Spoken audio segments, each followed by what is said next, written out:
on espère que vous allez bien. Nous, ça va. Alors, on vient pour une vidéo tout aussi importante. Une vidéo qui devait sortir depuis d'ailleurs. Mais bon, à cause des aléas, comme on vous l'avait dit, voilà. Alors, on espère que cette vidéo va aussi vous faire du bien. Et donc, le thème, c'est la gestion des conflits dans le couple. C'est même pas présenté. Ce n'est pas grave. Alors, donc avant de commencer, bien évidemment, Générique.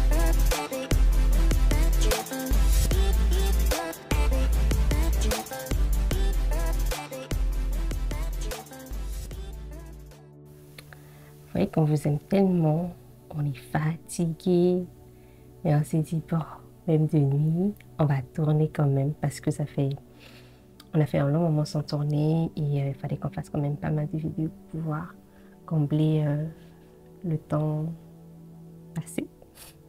Alors, nous avons donc parlé de la gestion de conflits dans le couple. Et en fait, nous l'avons subdivisé en deux grandes parties, ce thème. Et selon nous, en tout cas, et selon notre petite expérience, on pourrait dire que la gestion de conflits repose sur deux piliers. D'accord. Premièrement, la maîtrise de soi. La maîtrise de soi, effectivement. Et secondement, le dialogue. Donc, par rapport à la maîtrise de soi, le proverbe 20, verset 3, dit ceci: c'est une gloire pour l'homme de s'abstenir des querelles. Mais tout insensé se livre à l'emportement. Et d'ailleurs, la maîtrise de soi est un des fruits de l'esprit cité par la Bible dans le livre de Galates 5. Donc, c'est très important pour nous, en tant que chrétiens, de pouvoir nous maîtriser. Parce que c'est de là que nous pourrons gérer les conflits. Pour en venir au fait, pourquoi est-ce qu'il faut se maîtriser? Il faut se maîtriser pour éviter les dégâts, les dérapages. On est dans quel état quand il faut qu'on se maîtrise? Quand on est en colère, Exactement. quand on est contrarié, quand il y a un souci, quand il y a un problème. Et la parole de Dieu nous dit que lorsque nous sommes en colère, nous ne péchons pas dans cette colère et que la colère, que le soleil ne se couche pas sur notre colère. Et donc, en fait, c'est pour nous interpeller un peu que la colère, c'est normal. Ce n'est pas un péché de se mettre en colère, ne vous y trompez pas. Mais là où ça devient un péché, c'est lorsque, par la colère, on agit d'une mauvaise manière, on insulte, on frappe, on crie, etc. C'est ce qui est négatif. Et vous pourrez lire dans Éphésiens 4, versets 26 à 27, pour pouvoir approfondir cela. Donc, vous ne péchez pas quand vous vous mettez en colère. Et personnellement, pour gérer la colère, j'utilise le silence comme méthode. Voilà, quand je suis très en colère, je sais que je peux dire n'importe quoi, je peux faire vraiment de mauvaises choses. Je me tais tant que ce n'est pas descendu. Et toi, Bibi, comment tu fais pour maîtriser la colère? Moi, quand ça commence à chauffer, je préfère me déplacer. Donc, disons, si on est on va dire, si on est dans une pièce bien précise, soit je sors de cette pièce, je me mets dans une pièce à côté, ou alors je me mets à la cour afin de, voilà, prendre du vent, de l'air, afin que les choses puissent descendre, quoi. Et donc, en fait, il faut qu'on puisse noter qu'il est très important de ne pas s'exprimer tant que la colère n'est pas encore. Voilà. Donc, lorsqu'on est en colère, il est conseillé de ne rien dire. Parce que le plus souvent, lorsqu'on est en colère, on ne maîtrise plus rien. Et on peut sortir tout et n'importe quoi. Et c'est très dangereux. Et en plus d'utiliser une méthode quelconque, il faut demander au Saint-Esprit aussi, par la prière, de nous aider à faire descendre la pression, tout simplement. Et donc, on va entrer dans notre deuxième point, qui est celui du dialogue. Lorsqu'on est en colère, lorsque l'autre nous a énervé, vexé, vexé, énervé. etc. Voilà, lorsque on arrive à maîtriser le feu qui brûlait en nous, maintenant, il faut pouvoir s'exprimer pour régler le conflit parce qu'un conflit, il ne doit pas être accumulé. Il ne faut pas accumuler les choses en fait. À moins que ça ne vous fasse rien ou que vous passez vraiment l'éponge. Mais quand vous êtes mal, il ne faut pas accumuler. Il faut en discuter, en parler pour pouvoir régler la situation. Alors, en parler, oui, c'est bien. Mais comment faire pour pouvoir dialoguer? Là, on a énuméré quelques règles. La liste n'est pas exhaustive. Si vous aussi vous voulez, vous pouvez la compléter. Mais selon nous, on a pu détecter au moins 9 règles pour pouvoir vraiment dialoguer efficacement. Oui, voilà. Comme ça, je vais... Ok. Premièrement, on se dit qu'il faut éviter les mots blessants lorsqu'il faut s'exprimer. C'est très important parce que on va dire que lorsqu'on est en colère, comme je disais, on ne maîtrise pas grand-chose. Et donc, facilement, on peut dire un mot déplacé ou blessant à l'autre. Et ça fait que même si c'était sous l'effet de la colère, c'est quand même un mot qui va blesser la personne. Donc, c'est un mot qui va être considéré et qui va blesser la personne. Et il faudra vraiment pouvoir éviter les qualificatifs. Oui, genre, exemple. Tu es bête. Tu es bête. Tu n'entends jamais quand je te parle. Ouais. Tu es stupide. Tu es sale. Tu sens mauvais. Bon. Voilà. Ouais. Oui, c'est ça. Parce que on dit aussi que Dieu n'aime pas le péché, mais il aime le pécheur. Donc, tu aimes ton épouse ou ton époux, mais tu n'aimes pas les actions qu'il commet. Donc, ce n'est pas lui qu'il faut injurier ou qu'il faut qualifier, mais plutôt il faut vraiment pouvoir nommer les actions, en fait, et pouvoir en parler. Et voilà un peu. Ensuite, deuxième point pour nous, c'est de ne pas évoquer le passé. Ce point-là, je pense que moi, au début, je faisais beaucoup ça. Du genre, lorsqu'elle avait fait quelque chose et tout, et que par la suite, ou du moins ce que moi j'avais fait et que par la suite elle avait fait, je lui disais souvent que ah, mais ouais, là, quand c'est moi j'avais fait ça, mais quand c'est toi, tu fais comme ça, alors que ce sont des actions qui sont passées. Et en fait, ça ne sert à rien de ramener ces actions là dans le présent parce que peut-être ce sont des actions qui ne nécessitent pas qu'on les ramène. Et donc, c'est souvent bien d'éviter de ramener le passé au présent. Et troisièmement, il faut se dire que l'autre a agi tel qu'il a agi pour une raison particulière. Ne pas toujours se dire qu'il est mauvais et qu'il ne devait pas faire ci ou faire ça, mais se dire que bon, si l'autre a fait ça, il y a peut-être une raison qui l'a poussé à faire ça.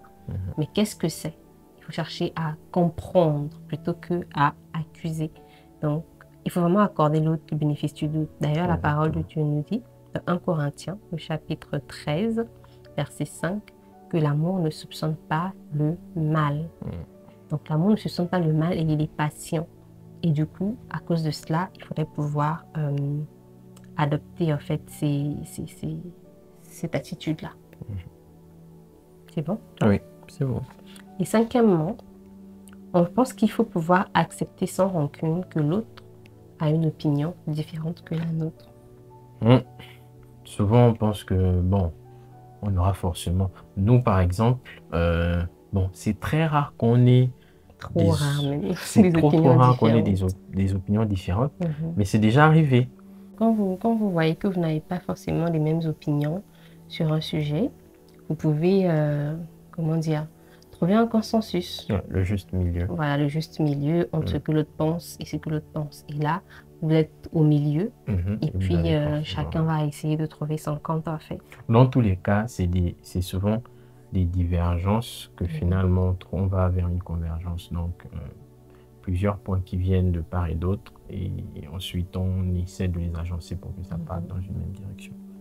Sixièmement, on pense qu'il faut toujours parler à son interlocuteur avec douceur et amour.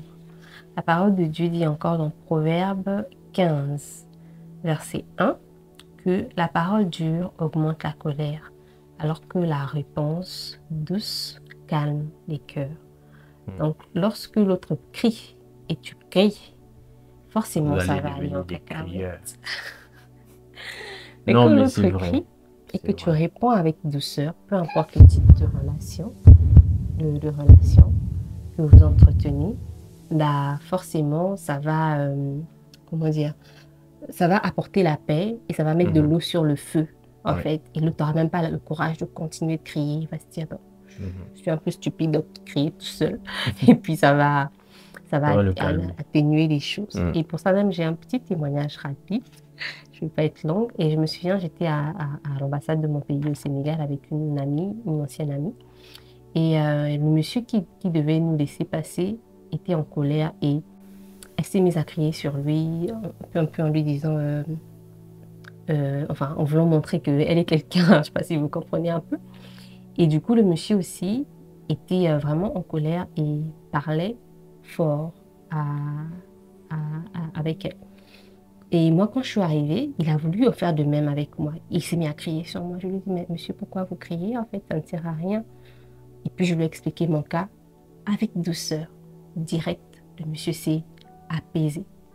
Il a arrêté de crier sur moi et m'a dit, oui, mais il faut parler à ta soeur là, elle est impolie et tout et tout. J'ai dit, non, c'est bon, pardon. Il nous a laissé passer. Et donc, vous voyez que si je venais aussi dans la dynamique où je suis en train de crier, on n'allait pas s'en sortir. Donc, c'est vraiment important de pouvoir savoir être toujours doux, à être celui-là qui apaise les choses. Donc, on va continuer. On est déjà au 7e point. Donc, un autre conseil qu'on pourrait vous donner, c'est lorsque l'on dialogue, il faudrait pouvoir parler en termes de je. Je pense que je me sens telle face à telle situation et non dire tout le temps tu fais pas ci, tu fais ça. Non. Il faudrait vraiment pouvoir ne pas être accusateur, mais plutôt essayer d'exprimer ses sentiments vis-à-vis bien sûr des actions de l'autre, mais pas en l'accusant, mais en l'expliquant que quand tu fais ci, quand tu fais ça, voilà comment je me sens. Et je voudrais vraiment que tu fasses comme ci pour que nous puissions, pour que je me sente mieux ou que pour que nous puissions trouver un consensus. Donc, mais vraiment, ça va vraiment pouvoir être ça. Et puis, je pense qu'un point aussi important, c'est que très souvent, les gens dialoguent pour répondre ou de dialoguer pour écouter et comprendre. Et ça aussi, c'est un point qui, quand même, emmène des conflits. Moi, je vais lui donner le conseil sur le témoignage sur la fois où, où je voulais aller, je crois, me laver. Tu es rentré du boulot et il fallait que tu gardes l'enfant. Après, tu m'as pressé pour aller à la douche. Je te souviens. Je sais pas, me raconte. Je venais d'accoucher et c'était compliqué, j'avais pas le temps pour moi. Et je me douchais souvent très tard et je mangeais souvent très tard. Il fallait que lui rentre pour que je fasse ça. Donc vers 18-19 heures. Et ce jour-là, il est arrivé et je lui tends l'enfant pour aller me laver. Mais au lieu d'aller me laver tout de suite, j'étais sur mon téléphone. Et il me dit, avec un ton un peu, comment dire, pressant, mais va te laver, tu attends quoi? Et j'étais là, j'étais en colère qu'il me dise ça. Parce que simplement, j'avais pas l'habitude de rester là comme ça sans rien faire et tout, avec mon téléphone. Et pour une fois que voilà, je me suis dit, bon, je vais traîner un peu pour pouvoir, avant d'aller me doucher, il me parle comme ça. Et j'étais vraiment énervée. Je me suis dit, mais attends. Donc, je suis une machine. Parce que c'est comme s'il voulait que j'aille vite déposer l'enfant, j'aille vite me laver pour reprendre l'enfant, en fait. Et je me suis mal sentie. Je pense que ce jour-là, j'ai haussé le ton. J'ai haussé le ton pour lui dire, tu peux la déposer si tu veux. Ou un truc comme ça, je sais plus. Je lui ai dit un truc comme ça. C'était une des rares fois d'ailleurs. Rare fois, la seule fois. C'était la seule fois. Bon, ouais, je pense. Et il m'a regardé en mode, ben, pourquoi il me parle comme ça? Et là, je me suis tue et je me suis posée. Et après, je l'ai expliqué. Et voilà, on a arrangé le conflit parce qu'après, il s'est excusé et puis on s'est compris.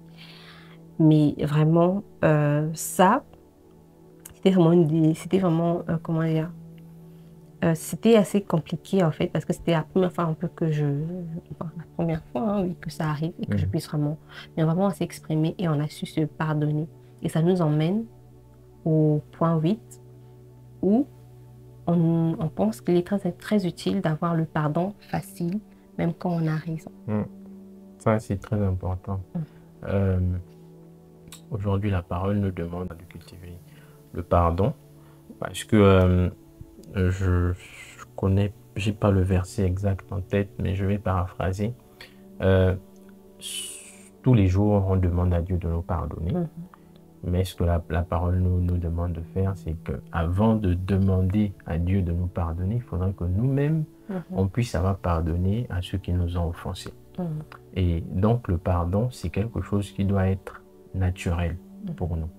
Et il est important de demander pardon, surtout dans le couple, parce que il peut avoir des actions qui ne sont pas voulues.